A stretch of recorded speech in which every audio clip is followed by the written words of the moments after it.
Donc, ce qui était mentionné dans le vocal précédent en langue arabe, c'est un conseil qui est vraiment d'une importance capitale en ce qui concerne les personnes qui souhaitent, qui sont désireuses de pouvoir s'exprimer de manière fluide, de talaqa, en langue arabe littéraire. Des gens qui ont ce souhait-là. C'est de ceux-là qu'on est en train de parler.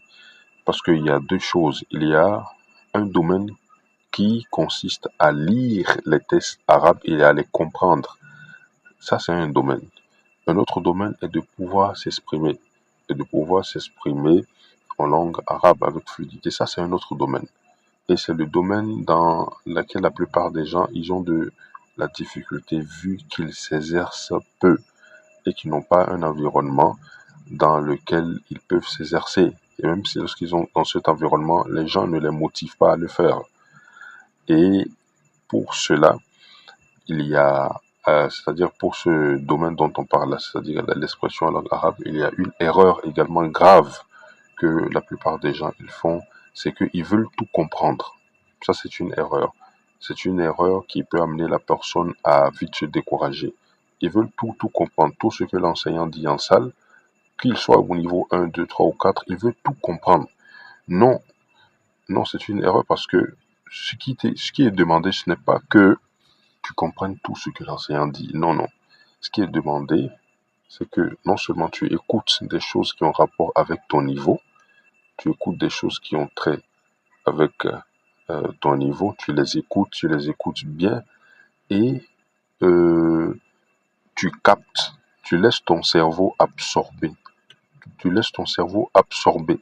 Parce que ne pense pas que lorsque ton cerveau est en train d'écouter des choses qu'il ne comprend pas, ça veut dire que tu es en train de perdre du temps. Non, mais il les emmagasine et à un moment donné, il va te les faire sortir. Mais il est là, que ce soit après 3 mois, 4 mois, 5 mois, 6 mois, 1 an, 2 ans, 3 ans, les choses que tu te retrouvais en train d'écouter, tu te retrouves maintenant en train de les dire, parce que avant de pouvoir s'exprimer en langue arabe, il faut beaucoup écouter. Il faut franchement beaucoup écouter et répéter. Beaucoup écouter et répéter. Lorsqu'on donne par exemple des exercices à des élèves débutants, on leur dit écoutez. Ils disent bon j'ai déjà écouté. J'ai déjà écouté. Non, j'ai déjà écouté. J'ai écouté plusieurs fois. On leur dit ok, répète ce que tu as écouté. Ils sont incapables. Ils sont juste incapables de le faire. Parce qu'ils ont écouté, mais ils n'ont pas écouté dans le but de pouvoir reprendre. Donc, ils ont écouté, pas vraiment, ils n'ont pas vraiment écouté. Donc, ils sont pressés, ils veulent passer à une autre étape. Et... Non, il faut beaucoup écouter. Il faut beaucoup écouter. Même ce que tu ne comprends pas, et tu écoutes des choses qui ont rapport à ton niveau. C'est pour ça, par exemple, il faut être dans des salles. C'est bien d'être dans des salles avec des collègues, d'accord, dans des salles de formation, ou bien d'être dans des groupes, là où tout le monde parle et tu les entends parler, tu t'entends également parler. Écoute leurs vocales, les vocales qu'ils font également. Écoute ce que les autres disent, écoute. Faut pas dire, ah, lui, il l'a déjà fait pour lui, il reste moi. Non, écoute. Le fait que tu sois en train d'écouter les gens, c'est-à-dire des collègues de même niveau que toi, que tu écoutes l'enseignant, tout ça, ça fait partie de la pédagogie. Et c'est ces choses que tu écoutes là, c'est ça que tu vas les retrouver un jour facile, qui vont sortir facilement. Écoute et pratique, essaye de répéter, même si c'est dur au début de les faire sortir, tu vas voir avec le fait que tu persistes, à un moment donné, ça va venir de lui-même.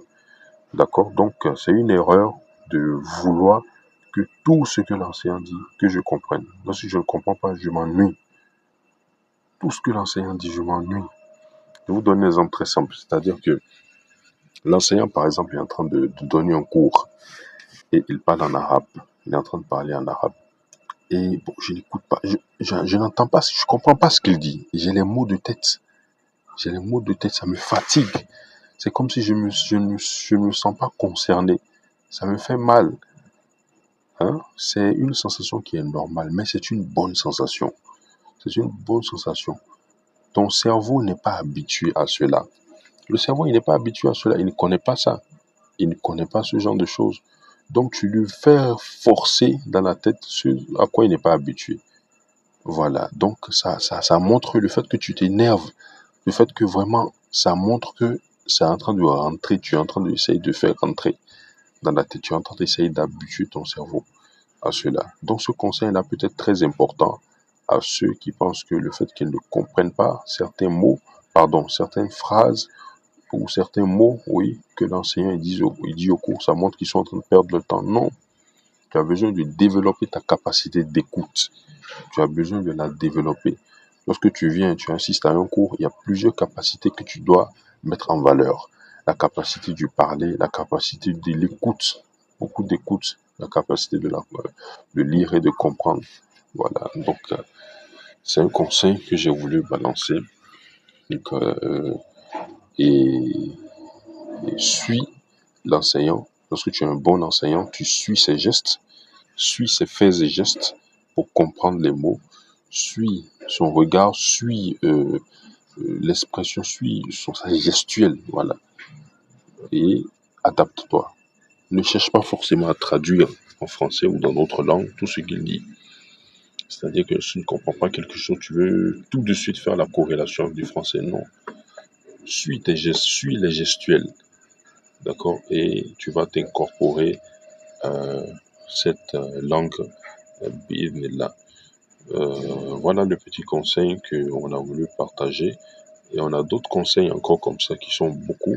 Ça dépend du domaine dans lequel la personne il souhaite acquérir une capacité. Si c'est le fait de lire et de comprendre des tests, il y a également des conseils par rapport à ça. Il y a également beaucoup de conseils par rapport à ça. Il y a beaucoup d'autres conseils comme ça qui sont très importants que nous pouvons vous fournir. Et n'hésitez pas à vous abonner, Inch'Allah, pour recevoir beaucoup de choses utiles comme ça, afin que Allah il nous permette d'être parmi ces gens-là qui vont grandir avec, avec la parole d'Allah. Quand on dit grandir avec la parole d'Allah, tu es une personne âgée et tu baignes dans la parole d'Allah, tu baignes dedans, tu lis le Coran, tu comprends ce qui est dit. Tu arrives même à t'exprimer, à expliquer les paroles d'Allah dans la langue de la révélation. Tu es complètement imprégné. Imaginez-vous une personne âgée. Hein, parce qu'on est âgé, on est plus concentré, on est plus normalement concentré sur les choses de la vie. On est concentré sur sa destination finale.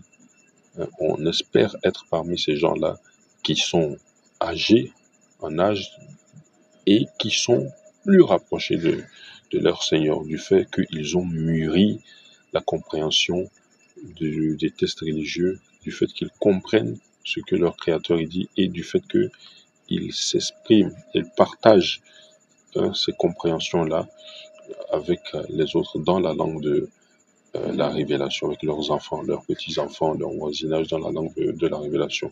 Ce qu'on appelle être complètement imprégné. Et nous